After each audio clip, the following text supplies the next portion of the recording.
I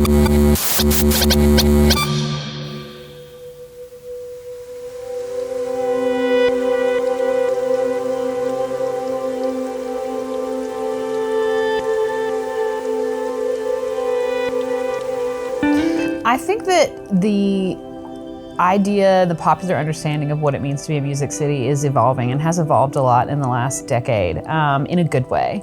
You know, ultimately Nashville claims a music city brand, and that's a tagline and a slogan, and they have done some really impressive things with it in terms of leveraging it for tourism and talent attraction and growing the city. But every city has music. And so I think that the more we can think about what a thriving music scene and a thriving music ecosystem gives to us, right? How it benefits us all, not just those of us who are engaged in music. So, you know, it's our kids learning music, it's going to festivals and being engaged with music in our communities, building social connection through music. All of these layers of emotional, social, cultural benefit, not to mention the economic benefit of music. It's everywhere. And so I think that, you know, cities that aren't thinking about all of those rich things they get from music, and importantly, what they owe in return to the musicians who are at the center of that, I think they're missing something. They're missing a big piece that can be grown. And for me personally, a lot of the conversation is always around the economic impact. That's not necessarily the most important thing for me personally. I want economic impact for our musicians, but I think there's broad benefit for all of us when our music thrives. And in Memphis, I mean, of course, you know, this couldn't be more true. And I think that the thing that has maybe tripped us up in the past is that we do have this incredible legacy and history, but recognizing that there is an absolutely incredible and deep scenes plural, happening here in the city right now that again brings all of this value to us as Memphians, even if we're not connected directly into the music scene.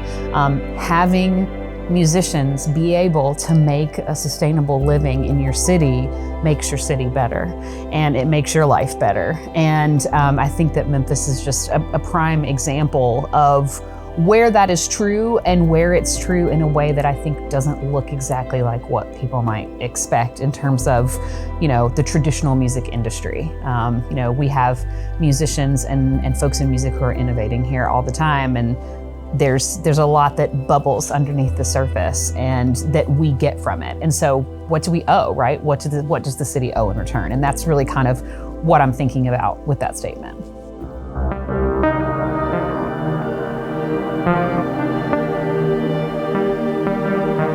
I think that's a really interesting question to think about in a city like Memphis, because we have traditionally operated with very few resources, and we have made a whole lot out of very little for a long time.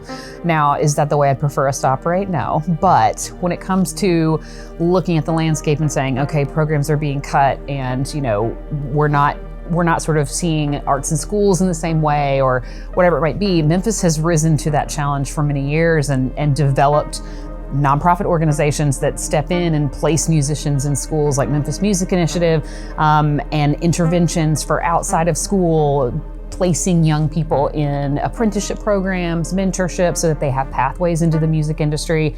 Do I believe that every school should have a music program and every young person should have the opportunity to learn an instrument or learn Pro Tools, as the case may be? Absolutely. But I think that the onus is on us now, those of us who are in the music industry in some way, to find other ways to do it, right? And again, I think a city like Memphis, we're always poised to rise to that challenge, because we're scrappy and we've done a lot for a long time with almost nothing.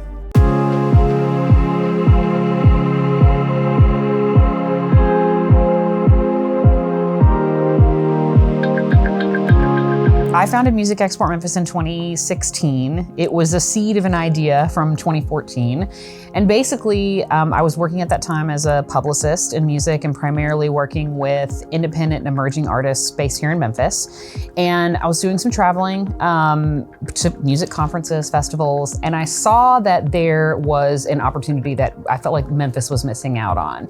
I saw cities showing up to these festivals, sometimes doing it really, really well, sometimes doing it really poorly, but nonetheless, having this presence that sort of indicated we are investing in our music ecosystem, we care about artists, and at the same time, through my work as a publicist and the types of artists I was working with, I had this deep knowledge of where they were in their careers, what they really needed, what would be meaningful support for them to be able to come and showcase at some of these national and international, festivals.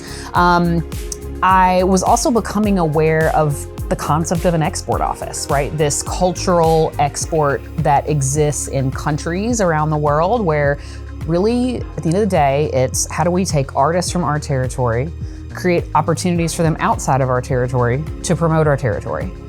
And I thought, okay, well, that's scalable, right? You're doing it at the country level, but there's no reason why we can't do that at the city level. And I could see very clearly how it could fit those other two things that I was seeing, right? How it could help our city show up in some of these spaces in a way that was really effective, and how it could create support for the artist that was actually meaningful, that wasn't just lip service or, come perform on this stage for people who aren't really paying attention and don't really care, right? We can fill all of these things and we create this true mutual benefit where we're promoting our artists and we're promoting our city, and at the same time, we're making it possible for those artists to have a sustainable career in Memphis. And I think that's really where I see the impact. I wish that I had a data point that I could share for this one particular feeling that I have, which is like 10, 15 years ago, I just remember, particularly when I started doing music PR, I remember artists leaving the city pretty regularly and just being aware of that, right? It being on my radar that, so-and-so's leaving, so-and-so went to Nashville, so-and-so went to Atlanta. And not that long ago, I saw an Instagram post for an artist who we funded, who I love, who decided to move back to where her family is from, and these things happen.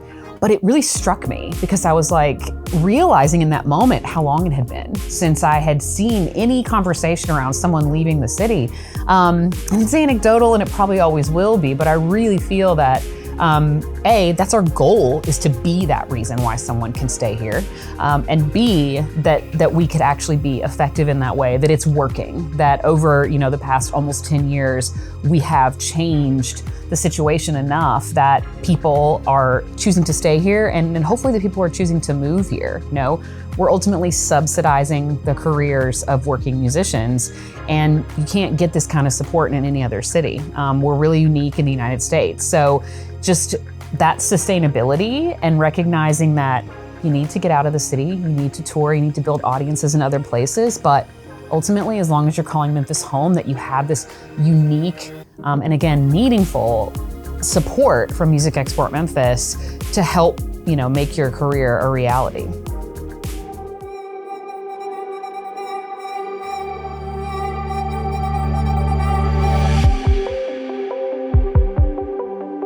Honestly, a very big piece of me staying inspired is getting to, on a semi-regular basis, be in a room with a bunch of people who have never experienced the particular artist or Memphis music, or who just don't know, right? Being in a room with people who just don't know and getting to be a fly on the wall and watch them find out, right? And watch them experience an artist for the first time that I know is just going to blow them away. I mean, I remember being at our Americana Fest party last year. It's one of our longest running. We've done it for almost 10 years. And we throw a great party, so it's become a go-to destination for a lot of people, and they have a good time, right? So there are a lot of folks, there's a lot of chatter, a lot of folks who aren't always necessarily super dialed in. They're eating the delicious barbecue, they're drinking the Memphis-made beer. Until Liba Sophia got on stage and you could hear a pin drop. And I have never experienced that at that event. And it's just those are the moments that keep me inspired, because I'm like, yeah, I know a secret that I'm letting you in on. And that feeling thankfully, that feeling doesn't get old. When I look at the number of different artists that we fund too, 95 last year. I also think to myself, there is no way when I started, again, 10, 15 years ago, 15, that this many artists from Memphis were touring in this serious a fashion, right? This regularly with this kind of market development. Like we're seeing an artist come back, 2 and 3 times a year for a grant because they're touring, they're going back to these markets, they're thinking about different regions of the US, maybe they're doing a European tour. We did not see that frequency of touring. And I have to believe that the existence of these grants is a big reason why that is happening. And so partly I just want to see us grow the amount of artists we can fund, the amount of dollars we can give out, because we know it's working. They're getting on the road, they're building those sustainable careers in Memphis. And then I think, we've also started to do a ton of advocacy in our local scene. And I think there are problems that face cities, that face music scenes in cities everywhere that we could solve in Memphis. And that's something that gets me really excited. Like, could we come up with the idea or the next thing that, solves some problem in our music ecosystem that other cities can come and imitate us? But, we will have fixed it first, right?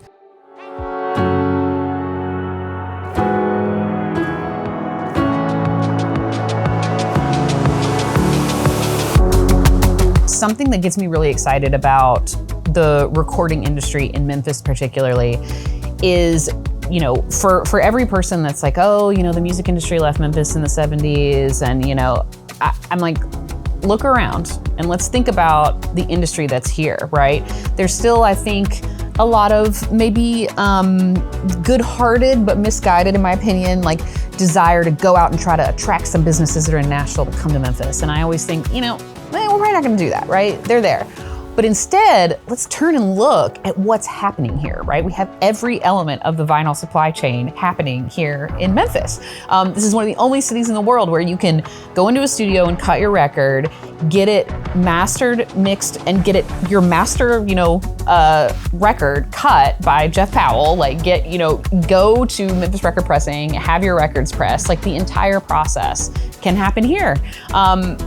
Where else can say that, And the more we can really turn into, all right, so how do we invest in that and bring more, vinyl activity to Memphis? I think that's how I want to think about the future of our music industry here. So it certainly gets me excited. And I think that our artists feel really proud to be able to be pressing their records locally.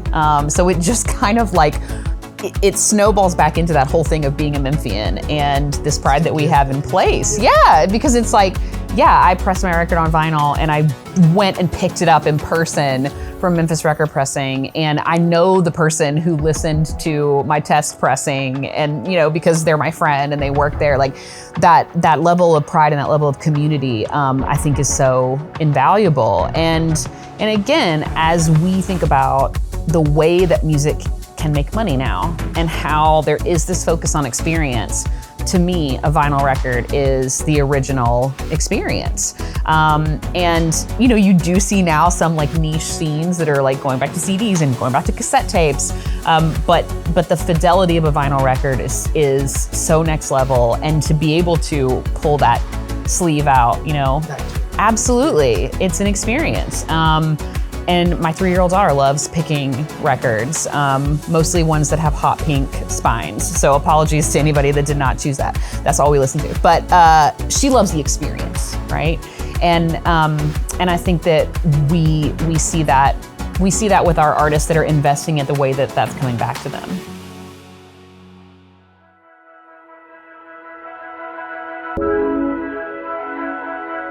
I think treat it like a business from day one. When I started doing music publicity, I was lucky to have a friend who owned a studio that had a bunch of empty office space. And he gave me some office space and in exchange to work on the website and work on the social media for the studio. And so from day one, I got up, and this was after having been laid off from a job I loved, right? And thinking, trying to build this next chapter and be excited, but also so much uncertainty. And in that moment, I had this space and I got up every day at the same time and I went to work in that office when I had one client, when I had 2 clients.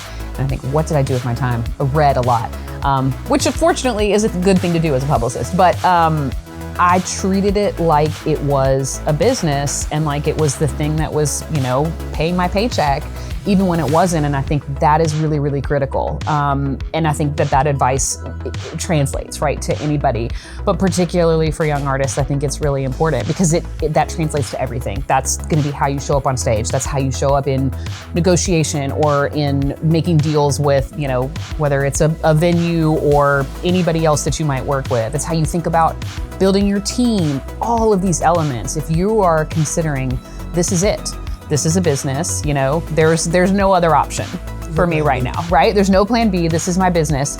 I think it changes the way you think about everything. And it changes sort of, I think it can change the outcome.